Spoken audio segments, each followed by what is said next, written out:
Welcome to the DC Crypto Podcast. Today is March 15th. We are live with our latest deep dive on a very pertinent topic today, Matt. Stablecoins. I don't think we can get any more relevant today. It's been an interesting weekend. Yeah.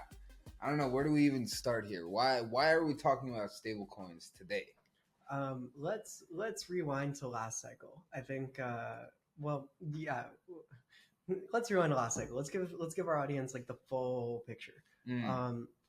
Let's talk about Tether. Okay. So Tether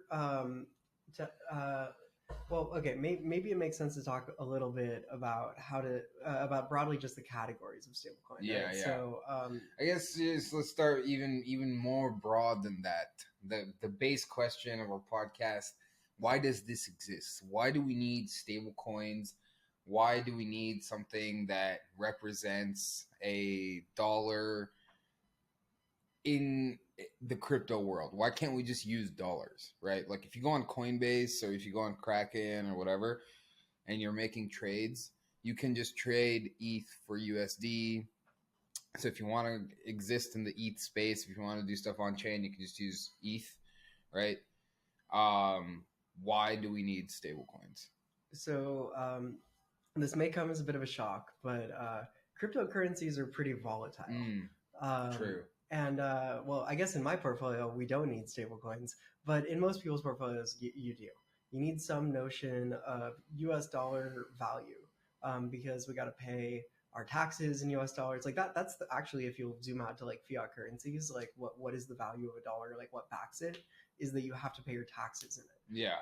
That's really the full faith and credit of the United States government, which comes from the fact that they make a lot of revenue every year in the form of taxes. Yeah, so dollars are really the original utility token. If you think about it, they're required to pay your taxes and not get arrested. And so the point of stablecoins is to have that value pegged to the dollar on chain. And I really think that this is something that's easy to gloss over. But when we were talking like last cycle, a lot of our vision of the future revolved around this idea of being able to truly use crypto rails as the payment network, as the way that we transfer value to one another. And this is where something like the Lightning Network becomes enormously important. Like we were envisioning a future where the vast majority of transactions do happen on chain. In a peer-to-peer way, right? That routes around like dangerous, like centralized financial institutions.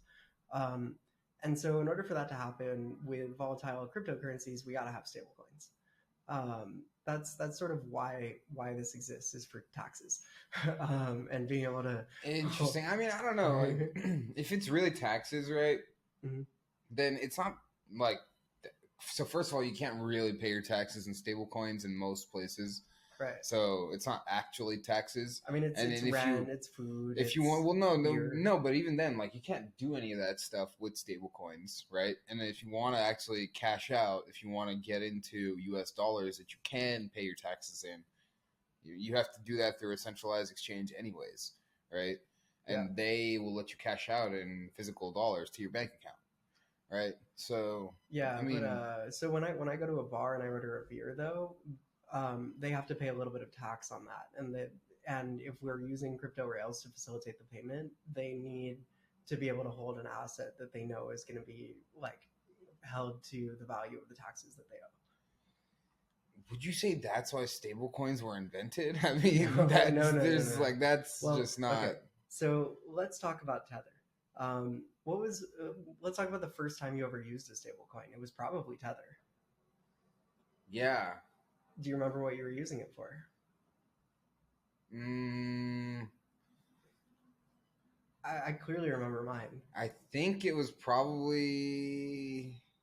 No, I can't remember the first time I used stablecoin. First time I used a stablecoin was on Binance. Okay. And it was to trade altcoins on Binance because Binance never accepted US dollar on-ramps. Yeah, but they accepted Bitcoin. That's what I was always They accepted using. Bitcoin. They accepted Litecoin, which is 4 times faster. Yeah, But if you wanted to trade in and out, especially like toward the end of last cycle. Yeah, like yeah. You wanted to be in kind of like a dollar denominated value. Yeah. And you and you know, you might want to like price your crypto against some kind of dollar denominated value.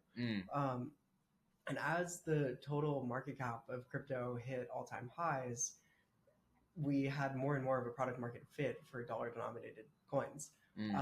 And the vast majority of trading activity was happening on Binance, right? Yeah.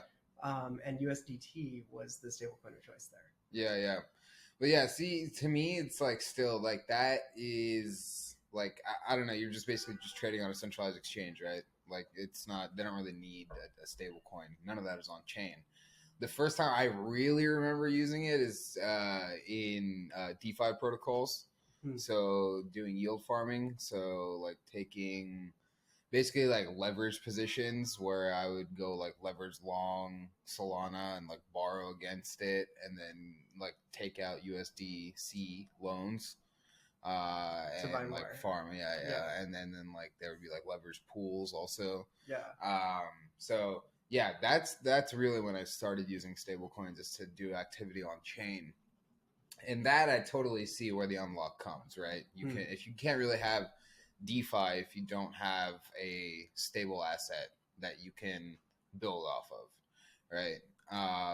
And I think that's really where you saw stable coin usage explode is after 2020. Yeah. Until then, I feel like since 2020, I just put this stat together, but like it's like stablecoin usage has gone up like more than 20x. Right before that, TVL was quite small. Yeah, I don't know. That to me, it's much more about DeFi and actually having true financial, like a true like native financial ecosystem on chain versus like just kind of like getting in and out or like trading like altcoins.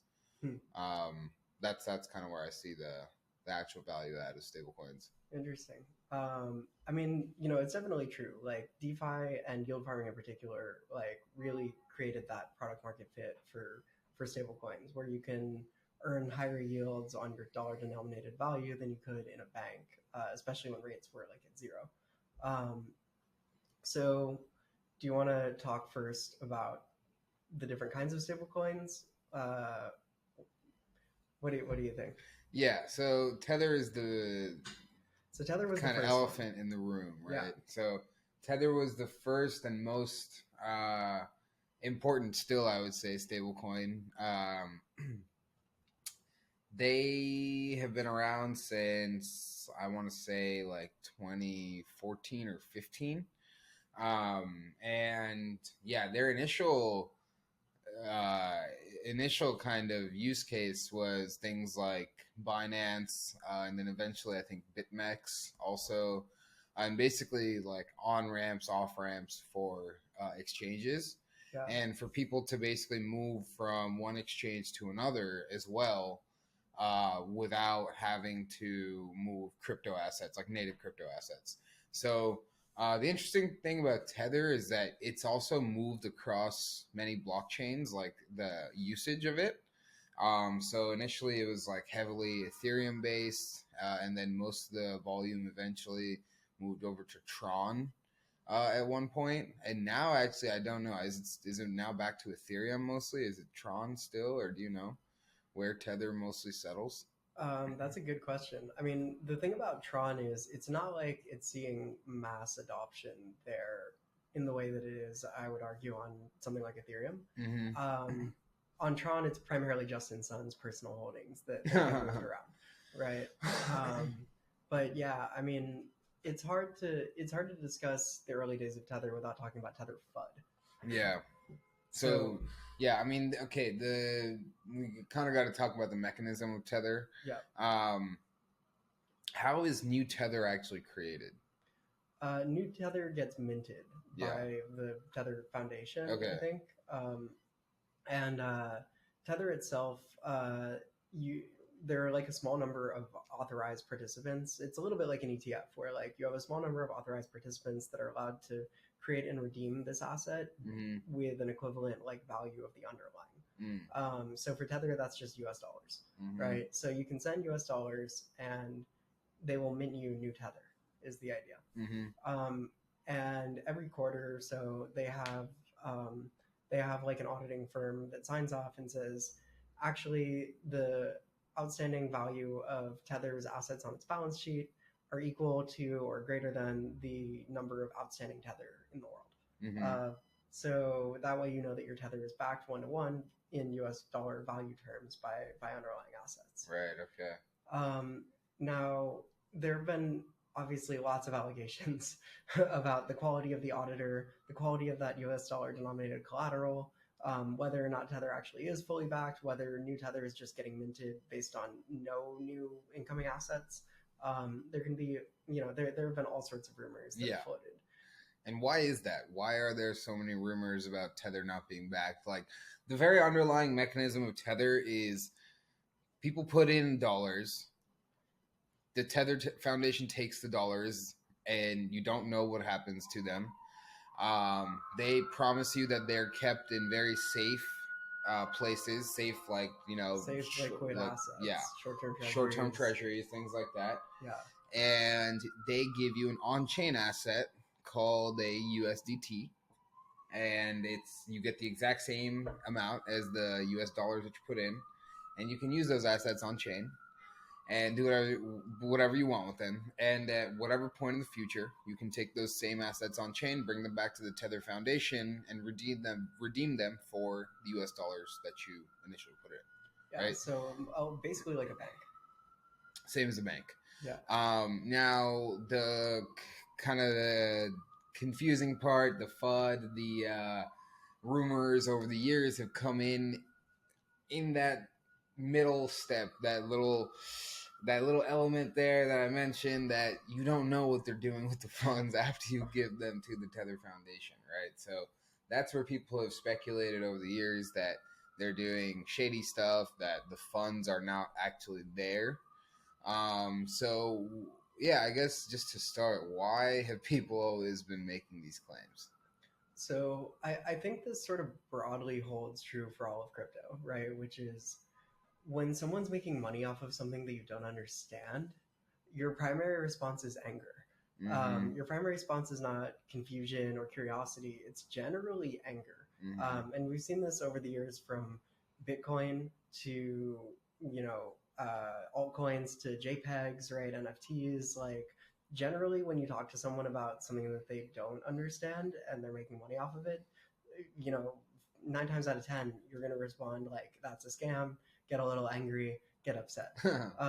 Yes. So with Tether, the first time I remember this happening was in like 2017, 18, when people were alleging that the price of Bitcoin was being pushed up by unbacked Tether printing. Yeah. That they were printing up USDT, using it to buy Bitcoin, inflating the market, the total crypto market cap. Yeah. And that many of the USDT were just completely not backed by new deposits to begin with. Right. Let alone what they're doing with the deposits when they get sent in. Right.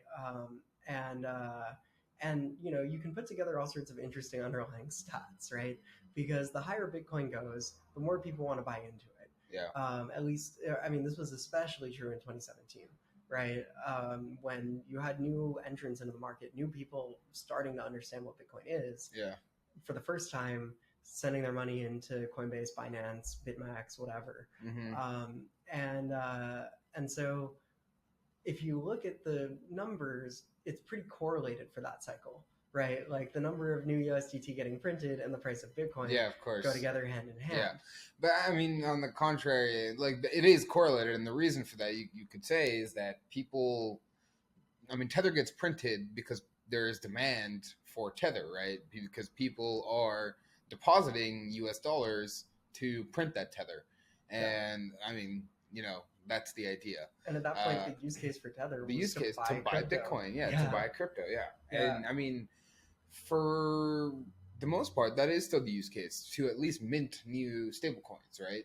Is to buy crypto with them, or to do things in the crypto ecosystem with them, right? Like, why else would you do it? Yeah. But I mean, so back in 2017, though, there wasn't yield farming, right? Yeah. It was either buy Bitcoin or buy some other shit coins, right?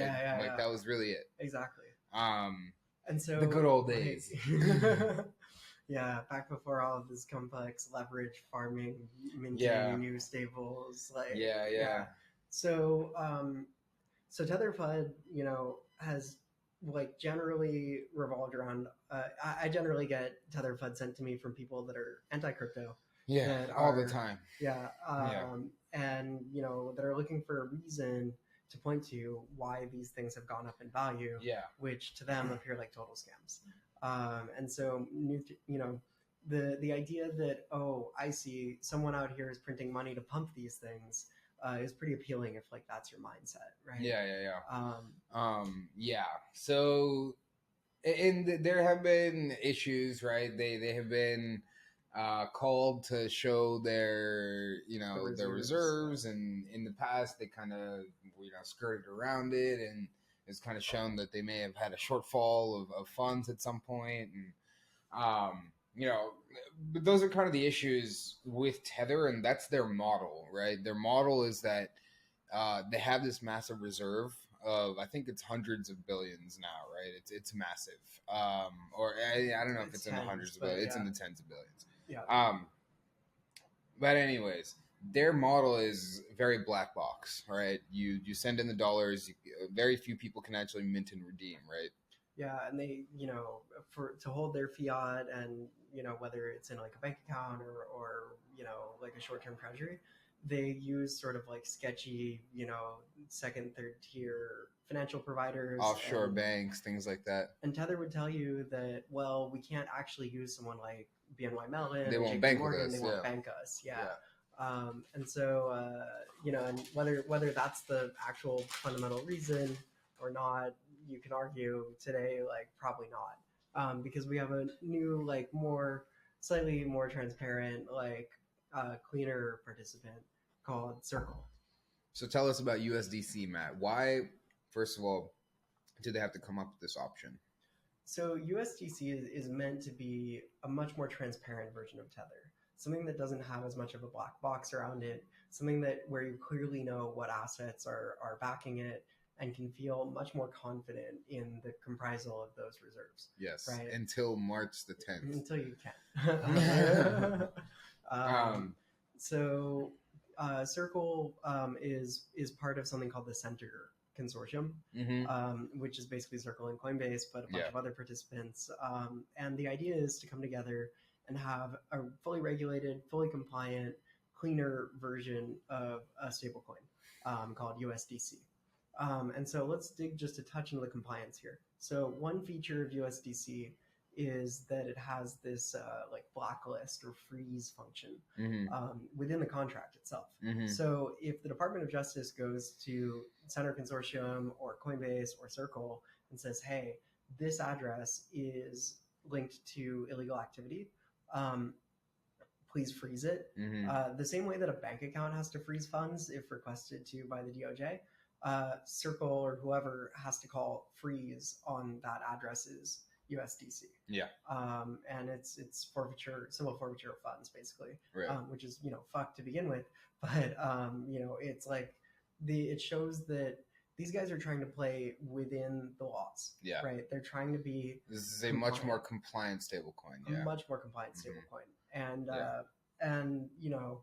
that's why it sort of gets this reputation as being like a good version of a central bank digital currency, which is that it's still permissionless, it's still held on like third-party ledgers, public blockchains, right? Kind of permissionless, kind of permissioned, but it's better than having a stablecoin directly issued by a central bank, because it still sort of like acts like a native crypto asset. In most meaningful ways for most participants. Okay, I see. Okay. And by being the like go-to fiat stable like currency of choice, the US dollar has a lot to gain here, right?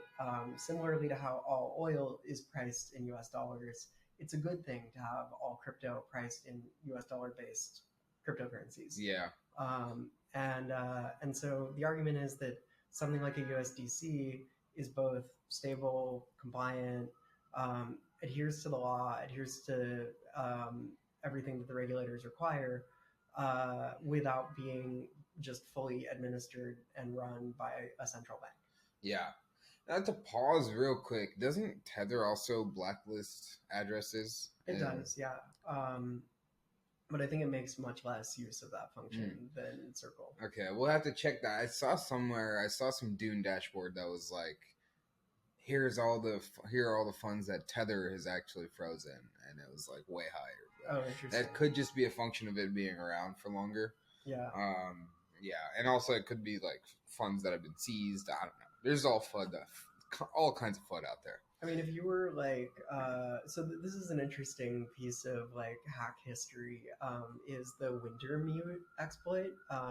This was, I think, like 5-6 months ago. Mm-hmm. I don't know if you remember, but they stole like a bunch of stablecoins from the Wintermute wallet. The hacker deposited them to the Curve pool.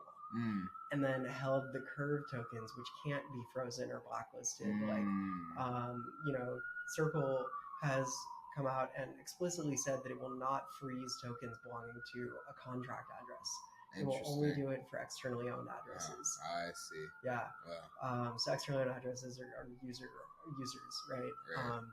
As opposed to contracts. So if you're a hacker dealing in stables of any kind, you're going to make it either an algorithmic stable or some kind of like LP token that represents ownership of stables. Okay, so far we talked about Tether and Circle. Both of them, the model works. You or somebody who's allowed to puts in dollars from a bank account and redeems 1 unit of a stablecoin, USDT or USDC, equivalent to the amount of dollars you put in, and you get that on chain. And when you want to, you can redeem that, right? Yep. Fully collateralized. Fully collateralized, fully centralized. Yeah, and pretty black boxy, right? Circle is a little bit more open in terms of like showing their reserves and where their funds are held and things like that. But yeah, that's how both of those models work. Yeah. So you mentioned a few other things. You mentioned algorithmic stablecoin. You mentioned I don't know if you mentioned Luna, but I'm mentioning Luna. There's a bunch, right? There's a bunch of different models, and even in the centralized models, like we'll just call those centralized stablecoins, right? Fully collateralized centralized stablecoins. There's many of them. There's not just these two. There's many of them. They work in the same way. I think the other player worth mentioning is probably Paxos. Okay, yeah, Paxos is. Paxos is an interesting provider because they do white label stablecoins. So you can come to them as a brand and be like, say you're Starbucks, you want to have like crypto denominated Starbucks USDC, you can have Starbucks USDC. Interesting. And Paxos will do the same thing. They'll open up a bank account, they'll accept US dollar deposits, they'll mint you Starbucks USDC, they'll burn it and issue you the fiat. And so they're like a white label stablecoin provider because this model is so straightforward and profitable that it's basically like they open up a little mini bank for each of their customers. Why exactly would you want your own branded USDC? Well, branding. That's it. I think that's the primary thing, but it's also like you might want to own the full customer journey, and you might not want to accept a third-party USDC. You might want to only take Starbucks USD if you're Starbucks. It's fully just like branding. So think about like Binance USD. This is like a famous Paxos white label stablecoin. They were minting Binance USD using the same sort of like mint burn mechanism. And then Binance made it so that actually all of the US dollar stablecoins that got sent to Binance would instantly be turned into BUSD. Right. And that allows them to centralize the liquidity, right? To make it so that like instead of having like 3 different like split liquidity pools between ETH USDC, ETH USDT, ETH BUSD, you can just combine it sort of under one. And they have the banking relationships to take that fiat from Tether, from Circle, and send it over to Paxos in order to mint the new BUSD. Okay, I see. Yeah. I see. So for somebody like Binance, definitely makes sense for liquidity reasons. Same thing with Coinbase, right? So they actually initialized a thing, I don't know if you remember a few months ago, where you can turned Tether USDT into USDC now at a stable 1-to-1. Yeah, right, and for free. Yeah, for free. Yeah, and they do all stable swaps. Yeah, for free. Yeah, I mean, it definitely makes sense. I just think that whatever. Paxos aside, right? So that's kind of the model. That's one model. Yep. Let's move to some of the other models of stablecoins, right? So, let us talk about algorithmic stablecoins. Algorithmic stablecoins. So, what is the idea here behind an algorithmic stablecoin? Well, so the idea is a little something like, guys, we created this entire crypto system because we don't want to have to trust centralized third parties. Yes. And then we're going to go use it with a whole bunch of collateral-backed stablecoins that are issued and redeemed by centralized third parties. Right. What on earth is that? Come on. Yeah. We can do a little bit better, make these things a little bit more permissionless and a little bit more functional, like native crypto assets. Mm-hmm. Yeah. So we see this like most clearly from Maker. Yeah. So Maker is really it's actually a much like more core innovation to the crypto ecosystem than people give it credit for. Like 100%. Maker, DAO, and DAI, which is their stablecoin, like it's one of the earliest and one of the most fundamental pieces of tech in crypto out there. So yeah, Maker really invented this idea of the algorithmic stablecoin, right? So what exactly, or how does it work? So Maker is pretty straightforward, actually. So Maker, you deposit ETH into a vault, and you can mint DAI accordingly. Mm-hmm. Yeah. So say you deposit $1,000 worth of ETH, you can mint say $30 worth of DAI. Okay. Or sorry, $300 worth of DAI. Okay. So real quick, let's break down those mechanics. How does that work exactly, right? So if you're entering ETH into a smart contract, right? That contract needs to know the price of the ETH at that time. Yes. Right. So how does it figure that out? It has to have some kind of oracle, or what is that? How does it work? It has an oracle. Okay. And I actually think that underpinning all of this is the oracle Chainlink, which by far not nearly enough people give it credit for the innovation that it actually is. Chainlink is used by literally everything. Yeah. Every single application in crypto uses Chainlink. Chainlink is literally the Bloomberg of crypto, right? Yeah. It's a data provider. It is, you have to trust one centralized data provider in finance, and that's Bloomberg. You trust one centralized data provider in crypto, and that's Chainlink. And so Chainlink will publish the price of ETH in USDC terms, or sorry, in US dollar terms, however many blocks. Maybe it's every block, right? And the Maker protocol will look at that price and use it as a basis for how much DAI you're able to mint against your collateral of ETH. Okay. So the advantage here is it takes crypto native collateral and it uses smart contracts, and the only centralized, semi-centralized party here is Chainlink. Okay. Right. And Chainlink has the Lindy effect, where it's been around long enough, it's been providing high enough quality data, and people are down to trust it. Yeah. And if Chainlink breaks, everything will break. Everything will break, yeah. So you said that Chainlink Oracle will be used to determine how much DAI you can take out as a loan, right? So you put in $1,000, figures out the price of ETH, so it says, okay, you got $1,000. You can take out, let's say the contract says it needs to be over collateralized by whatever amount. So $1,000 means you can take out 300 in your example. How does it the contract just puts DAI into your wallet, right? Yep. So just 300 units of this token called DAI, right? So how does it actually maintain a one-to-one price? Is it just kind of like, or not a one-to-one, just kind of like an actual like dollar peg almost, right? Or is it just kind of trusted that it's just like, look, this is like, because like you got 300 units of this token, right? Like what is to ensure that that's actually worth $300? I mean, it does fluctuate, right? Yeah. But the idea is that you can take a DAI and redeem $1 worth of ETH for it. Okay, so that's how it works. Yeah, that's generally the idea, or at least the people that have loans outstanding can redeem $1 worth of ETH, right? Actually, like a little bit more, right? Because they're, it's like over collateralized, right? Yeah. You have more collateral than you have loans outstanding. Yeah. And so if the dollar value of DAI ever falls enough, someone out there will have the incentive to buy it on the open market and use it to pay off their loan. I see. Yep. Okay. So it's all balanced by the price of ETH. Yeah, exactly. Okay, I see. And so that's a little bit volatile. Huh? Yeah, I see. Okay. And so they actually faced an issue where ETH was a little too volatile, a little too quickly, and they faced a scenario where usually what's supposed to happen is they liquidate the collateral on a bad loan. Right. So as soon as you fall below the liquidation threshold, it says, hey, I only have, $1.02 for every $1 that I lent you. Yeah. I gotta liquidate that in order to make sure that the protocol is made whole. To preserve the value of DAI. Right? Yeah.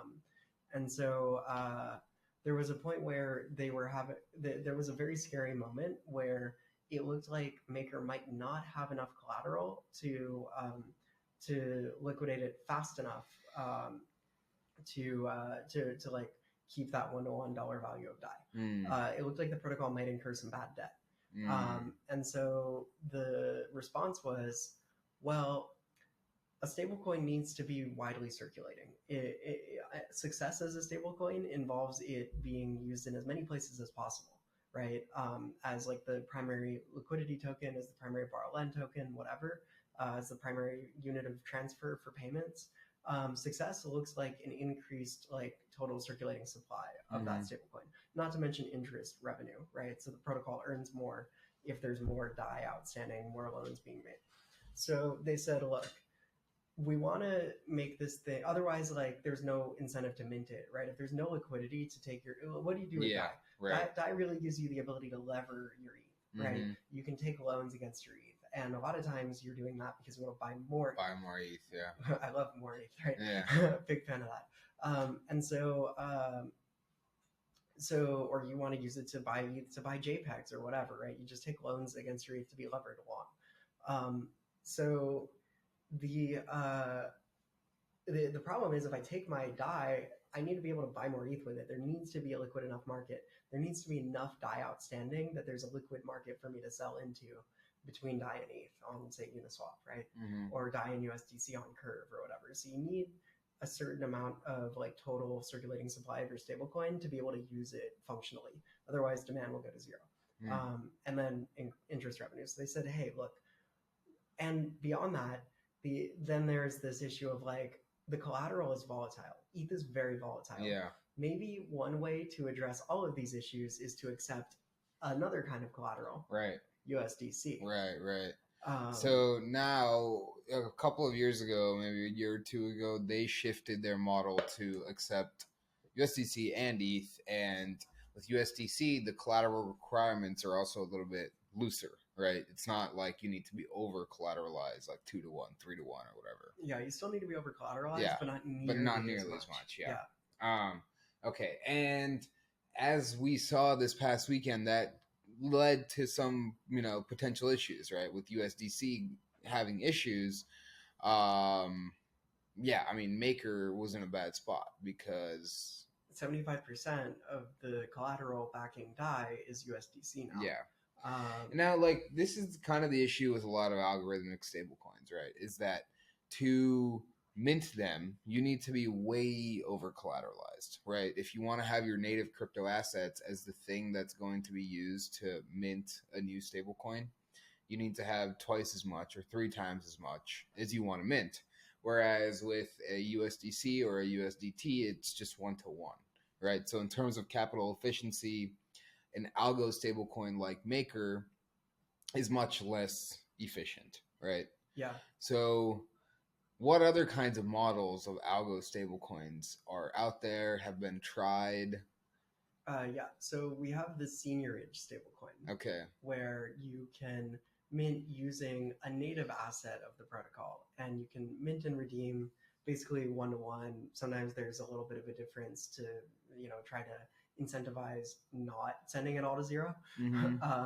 And we saw this a couple of times. So there was what was Do-Kwan's first one?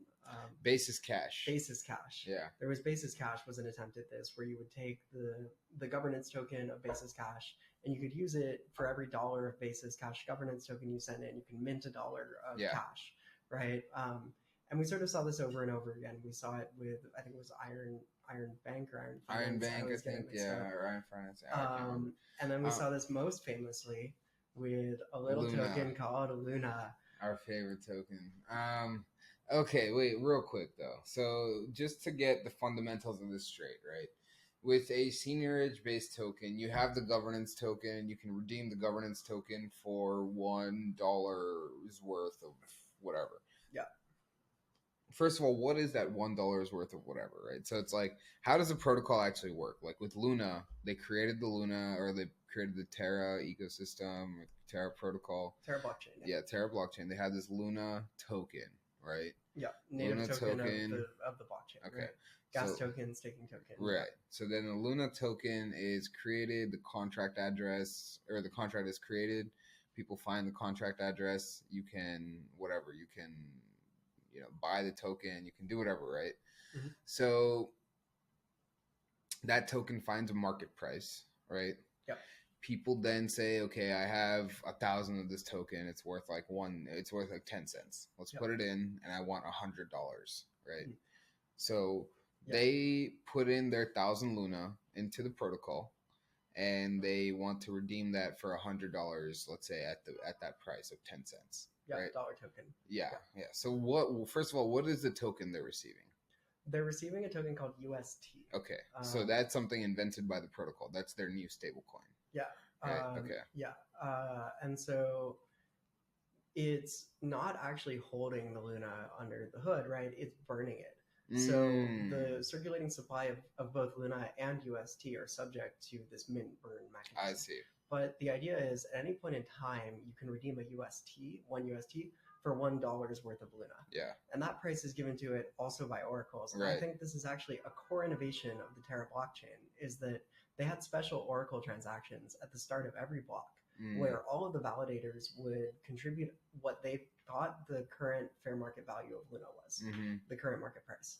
And it had some interesting game theory where you were incentivized, you would get paid a little bit to vote correctly, to vote close to like the median of those prices, and you would get penalized for trying to game the system by voting like really high or really low to try to like swap at like an advantageous price. Yeah. So this was I actually think really cool because it introduced this oracle mechanism into the basis of the protocol. And I don't think there's enough people really playing with what you can use block space for the way that Terra did. So I just wanted to shout that out because I think that's really cool. Interesting. Okay. Yeah. So anyway, you can mint and burn UST and Luna as desired. So the question is, why would I want UST? Right. And going back to this DAI scenario, you basically need your stablecoin to become a liquid, useful token if you want it to exist, right? Otherwise, everyone's going to say, oh, great, like I can get $1 worth of value out of it. I'll just like buy it and burn it, right? And so, and core to this mint burn mechanism is this idea that if UST trades for under $1, I can always get $1 worth of Luna by buying it and burning it. Right, so there's an arbitrage mechanism where I can always, like, if the value of the stablecoin falls below $1, I can always make a little money by buying it up and burning it and reducing the supply. And as the supply and demand curves intersect higher and higher, I push the price back up toward $1. Okay, I see. And then as it trades above $1, my incentive is to mint more of it. I see. So the more useful it is, the more people that want UST out there for something, whether that's sending payments to friends or providing liquidity between UST and some other token. As demand for it increases, the price will increase, and then people will come in and say, hey, I have $1 worth of Luna, but I could have $1.02 worth of UST. Yeah, and they'll stabilize the market. Exactly. Okay. But the challenge is creating demand. Right, so demand for DAI is very, very correlated with the demand for leverage in the total system, especially under the ETH model. You can argue for USDC, it's something else, but why would you want to mint DAI? it's because you want to take out a loan against your ETH. Mm-hmm. That's probably because ETH is going up, but you want some cash for some other thing that's going up. So you're going to take out a loan so that you don't have to sell your ETH in order to buy the other thing. So it's demand for leverage, right? Mm-hmm. And that's generally the criticism of borrow-based stablecoins like DAI, is that they're only useful when there's positive demand for leverage in the system. Yeah. And they create more leverage in the system, which is inherently a little bit dangerous. Yeah. Because you can have liquidation cascades and stuff like Right, that right. when things are going down. Whereas with these mint burn stable coins, they don't require inherent leverage demand, but they do require some kind of demand. Right. And in order to get that, it's not an easy task, right? Mhm. Because there is no government that's telling you you have to pay your taxes in Yeah, UST. yeah, exactly. Right? You're not forced to use it at all. Ever. And if there's no demand for a stable coin, then to get that initial demand, right, what you need is liquidity. Otherwise, what you will have is a lot of like slippage, which means that the dollar will not actually be worth $1, right? Yes. It'll be worth way less than $1. And so to actually get that initial liquidity and to like kind of bootstrap the network, you need tons of buyers and sellers on both sides. Mm-hmm. And you need, and on both sides in this case means on, buying and selling Luna to buy and sell UST. Basically, that's the kind of the market that they created initially. So how did they do that? So they incentivized it through the way that we incentivize holding our currency, interest rates. Okay. With the skyrocketing price of Luna, or like when Luna ICO'd, right? Following that, there was enough of a rise in the value of it, just because of like general crypto market cycles, like everything going up together, people buying it up on the open market to speculate, whatever it is. Luna got to be valuable enough that it could be sold for UST, and that UST could be used to incentivize people to hold and save UST. And so the Luna Foundation Guard had a lot of Luna that was suddenly worth something. And so they could swap it for UST and basically print UST. They were taking their central bank's like balance sheet and swapping the assets for UST and using that to incentivize people to hold their UST in the bank of Anchor. And so if this sounds a little circular, it's because it is. And it was really, I would argue, poor usage of the balance sheet that these guys had. Yeah. What they could have done instead is, instead of trying to like incentivize people to mint UST and save it in the Anchor protocol and paying them 20% interest, this was called by Do Kwon the standard risk-free rate of crypto. Right. Instead of doing that, they could have incentivized it to be used to provide liquidity, because it's not just slippage between Terra and between Luna and UST that people cared about.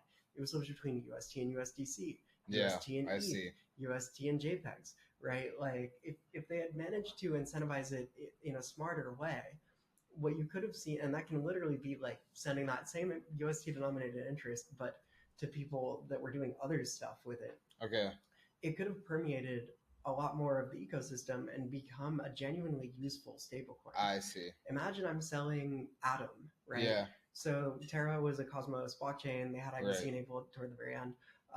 Imagine I'm swapping Atom for some kind of stablecoin. I don't really care which one, because I either have to trust Tether Foundation, Circle, or someone else, an algo somewhere, or some combination if I'm swapping for DAI. Well, if I get the best slippage on UST, maybe I would just do that, right? Because I know that I have this off-ramp of burning it for $1 worth of Luna and selling that into a centralized exchange. And so, had UST become the liquid stable for a lot of DeFi, I think it genuinely would have stood a chance, right? The problem was that they were incentivizing it to be used directly next. I mean, imagine you're at the store and you swap your Luna for USD, and they say, "Okay, thank you. Would you like 20% yield with that?" You're like, "Yeah, exactly. Check the box. Like, I'll put it in there." Yeah, exactly. So they incentivize holding rather than actual activity. Yeah. Which was completely unsustainable. Exactly. And so when things started to fall apart, it was super easy to just pull it out, rather than any kind of like sticky ecosystem where you were actually going to stay in that ecosystem and use that stablecoin for something. There was zero demand for UST beyond that 20% I see. number. Right? Okay, yeah, that makes sense. In fact, they disincentivize doing anything else with it. By paying out 20%. Yeah, exactly. Huh. Okay. So in terms of algo stablecoins, are there any other types of models there? Is it mostly the maker model where it's over collateralized, and then it's the Luna like kind of seniorage note based model? What other kinds of models exist? You also have Frax, right? Okay. Which like we didn't do a good enough job of talking about Frax ETH on our liquid staking token. Oh, so yeah, true. We didn't do a good enough job about talking about it here today. But effectively, the plan with Frax was like, look, both of these models are clearly deeply fundamentally flawed, right? There are problems with both of them, but maybe what we need to do instead is start out with like an experiment, and we can sort of let the market dictate how much we want to vary between these two models. And so Frax had like something called like a collateral ratio, which basically dictates how much. So to mint one Frax is the stablecoin here, and FXS is the governance token. Okay. It's seniorage based, right? Yeah. But only partially. So to mint one Frax, you have to put in a certain amount of USDC and a certain amount of FXS. Okay, I see. And vice versa, when you burn one Frax, you can get $1 worth of USDC plus FXS in some combination. Okay, I see. And what is that combination? How is that set, or it's generally set by governance, actually. Oh, okay, interesting. Yeah. So the it still has that same like arbitrage mechanism to push the price of Frax up and down. But governance would vote to make things to make it more or less algorithmic depending on what overall demand for Frax looked like. And FXS was set up in a way that such that it would benefit from the creation of more Frax. I see. The market caps were correlated. Yeah. And 2 weeks ago, the DAO actually voted to disable the algorithmic angle of this, and so now it's actually fully collateralized by USDC. So it's basically like DAI, but it doesn't even take ETH. Yeah. Well, not even. Actually, I don't even know what it's like. Oh, it does. Yeah, okay. But in a weird kind of roundabout governance-y way. Okay. It's complicated, and it does feel like unstable in its current iteration because it's 1-to-1 collateralized, but it's 1-to-1 collateralized by USDC as opposed to by ETH. So it's like if you take the maker model where they're taking USDC to its logical conclusion of being like fully backed by USDC with full capital efficiency of 1-to-1, that's effectively what you get with Frax today. I'm about to get like 900 comments on Twitter like, bro, that is totally not how it works. And I'd love to know why. Okay, are there any other models that we missed? We have the fully collateralized, centralized type of model where some party holds the dollars for you. They're doing something to generate a little bit of yield on that, and then they give you some asset on chain. We have the algorithmic model where you have an over collateralized stablecoin where you put in some kind of crypto assets and it mints a on-chain stablecoin for you, and it uses an Oracle price to make sure that price is stable. And then you have the on-chain seniorage model like a Luna, and then you have a hybrid, which is Frax. That's kind of the stablecoin landscape right now. Is there anything else that we missed? Are there any other kinds of stablecoins that you think like will come about in the future that you want to see? I mean, so theoretically, you can do something with perps that sort of creates like a crypto dollar. Mm-hmm. So you have a perpetual contract, say short ETH, right? And you create $1 worth of that by selling one contract into the open market, right? It's a synthetic, so you can just create it. And then you buy 1 ETH on the other side. And as long as you're getting paid to short ETH, you'll slowly accumulate that interest. And so it's a little bit like an interest-bearing crypto dollar. Yeah. The problem is like you're not always earning interest on that. Yeah, you'd have to keep flipping your position based on which side is going to pay you interest. Yeah, exactly. Right. And then there's execution risk. There's, gas fees. Yeah. So it's not an efficient model today, but people have talked about it. Arthur Hayes just wrote an article about that. Yeah. Interesting. Okay. And I think that's pretty much it for the landscape. Generally any white paper I've looked at has been kind of in one of these broad buckets, right? It's a hard problem to solve. Mm-hmm. Yeah. Well, somebody will crack it one day. Otherwise, we'll all be using Fed now. This has been another deep dive from the Decent Crypto Podcast. Thank you, everybody, for tuning in. We'll be back later in the week with a recap of everything that happened. Have a good week, everybody.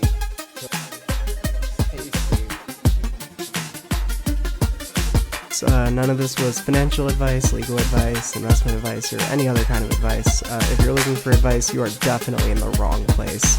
Until next time, stay decent.